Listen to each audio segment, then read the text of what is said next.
The debate on Budget 2025 has kicked off in Parliament, with 28 MPs speaking today on the slew of measures announced last week. They raised topics such as rising costs for business, family support, especially larger ones, and managing AI disruptions. Now, in support of the budget, multiple MPs lauded the relatively good fiscal year with surplus. But questions were also raised over the timing of the GST hike. Chair of the Government Parliamentary Committee for Finance and Trade and Industry, Liang Eng-hwa, reiterated the need for prudent fiscal management. It's about the overall surpluses for FY 2024 and 2025 of $6.4 billion and $6.8 billion respectively.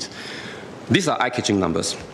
Such large surpluses will understandably bring into questions whether we have prematurely raised the GST. Although it should be noted that the assurance package in the earlier budgets would have delayed the effects of the GST increase by at least 5 years for the majority of Singapore households, and with this budget on, it could be delayed further. Other MPs also called for a return of money into the reserves and to track returns on spending. Given that we had a relatively good fiscal year with surplus, I'd like to reiterate my call on the government to put back into the reserve what we had taken out during the pandemic. This need not be done at one go, but in tranches over the next few years, whenever we can, will be assuring. This pot of gold accumulated by our forefathers served us well during the crisis of our generation, and we owe it to the next generation to restore it. There is extensive government spending as well as tax breaks in a range of sectors, including heavy investments in transport, education, and health infrastructure, as well as tax breaks for qualifying tech startups. I would suggest that it will be important to tie and track these investments against local job creation as far as possible, so that the economic opportunities being created by these investments will translate into jobs and opportunities for our people. Meanwhile, leader of the opposition, Pritam Singh, said the government has shown what he called poor fiscal marksmanship in trying to match Singapore's expenditure needs with revenue. Mr. Singh suggested that money set aside for spending be accounted for in a more institutionalized fashion with greater public scrutiny. Singaporeans would not be out of place to ask, why is there a need to collect so much money when the government's fiscal projections are so unpredictable, but somehow always so healthy when elections have to be called? While I'm sure the fiscal headroom is politically attractive and even desired by the PAP at the end of the term, notwithstanding its constitutional obligations, it should not underestimate the correlation between this poor marksmanship and potential public cynicism in future when taxes must be increased for legitimate reasons. When it came to more support for families, some suggestions from MPs included reviewing and increasing leave schemes, as well as the need to work shorter hours. The budget last week had announced the large family scheme to support married couples who have or aspire to have 3 or more children. I acknowledge the positive step taken last year with the increment in shared parental leave. However, childcare leave and parental leave serve different purposes, addressing different needs at different stages of a child's development. Many parents highlight practical difficulties, especially when children take turns falling ill. Enhancing childcare leave specifically would significantly help parents manage these unpredictable and often stressful situations.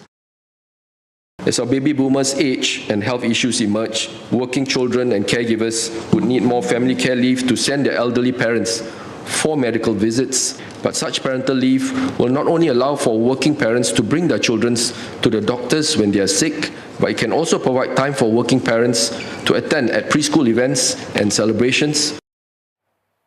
Some also brought up the need to relook Singapore's stressful work culture. This might hold people back from spending quality time with their family or from having children. Now, one MP suggested increasing the number of public holidays to 14 from 11. Ms. Hazel Phua also proposed laws so people too can disconnect from work. We can first introduce the right to disconnect legislation for employees who are on paid leave, and eventually extend to the right to disconnect between 7 p.m. and 7 a.m. or outside the normal working hours of the employee. This would allow employers and employees to adjust to these new workplace norms. This budget, it is the vouchers, grants, and financial goodies that will make the headlines. But I hope this budget, we can give something even more precious: time. Take care of our parents, be there for our children, make more babies, work hard, but also take a break. Where can our people find the time? For so many of us struggling to stay on top of a never-ending to-do list, it would sure help to have more annual leave. One MP called for the government to consider bringing back larger HDB flat formats. Mr. Vikram Nair believes this will help families to grow larger, as multi-generation ones or those with more children may not have enough space. Ang Mo Kio MP Gan Thiam Poh urged the authorities to provide large families with more grants for bigger HDB flats and to have more sale of balance flats be set aside for them. Several MPs have expressed concerns of rising costs for businesses, and these include labour and rent, which may have a greater impact on smaller firms. There was a focus in this year's budget to support companies through tax rebates and programs to help them innovate and expand internationally. NMP Neil Parekh suggested introducing alternative financing options.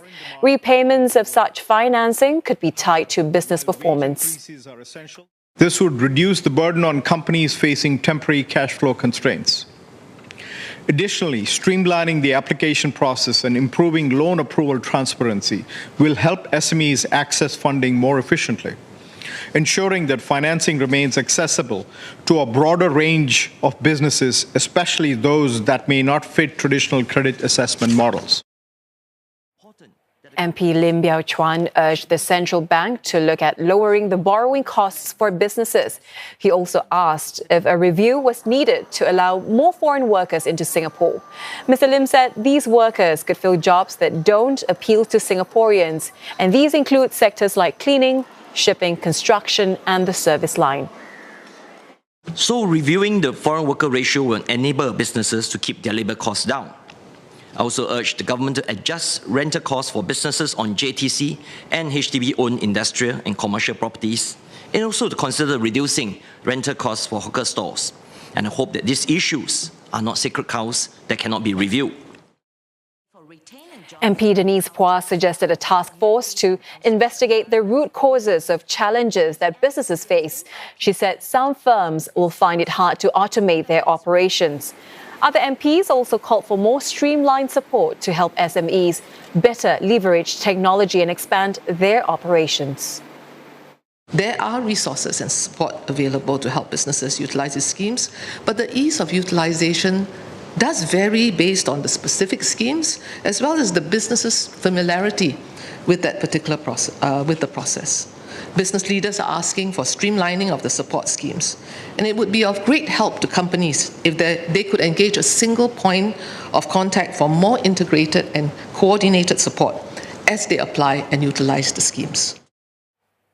MPs also brought up disruptions caused by artificial intelligence. They urged more support for workers and businesses. They said that it is urgent to prepare the workforce and university graduates for this technological shift, as some companies have laid off staff amid an AI push. Now, one MP also cited a recent survey that showed more graduates remain unemployed due to a softening labour market.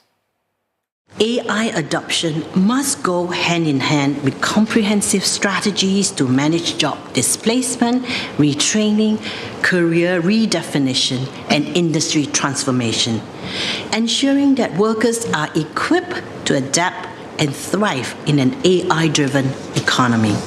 For institutes of higher learning, exposure to industry AI tools must be integrated into all curricula.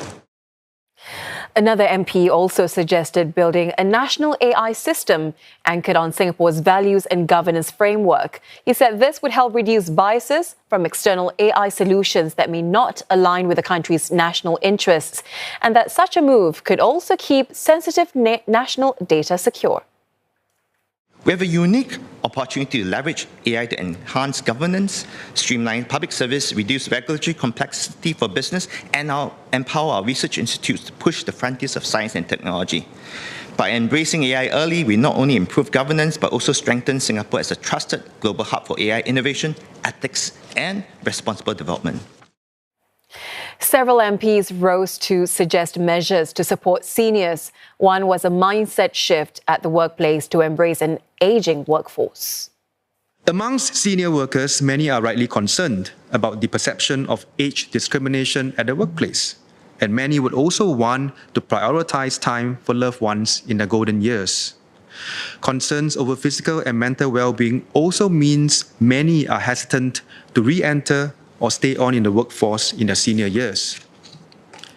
Clearly, mindset shifts and tangible action on both the employer and employee ends of the spectrum are needed. Another concern raised was the insufficient resources at active aging centres, and this includes spaces, time, as well as staff or volunteers. I'm only concerned that this will lead to loss of interest from some residents, which will be a great waste after centre staff have tried so hard to bring them to the centre. So I hope MOH and other stakeholders can give some thought as to how centres can be given more resources so that they can take care of more residents assigned to their cluster, and residents can use their centres for activities more optimally. And one MP proposed an increase in a family member's Medisave withdrawal limit to help seniors in home palliative and day hospice care.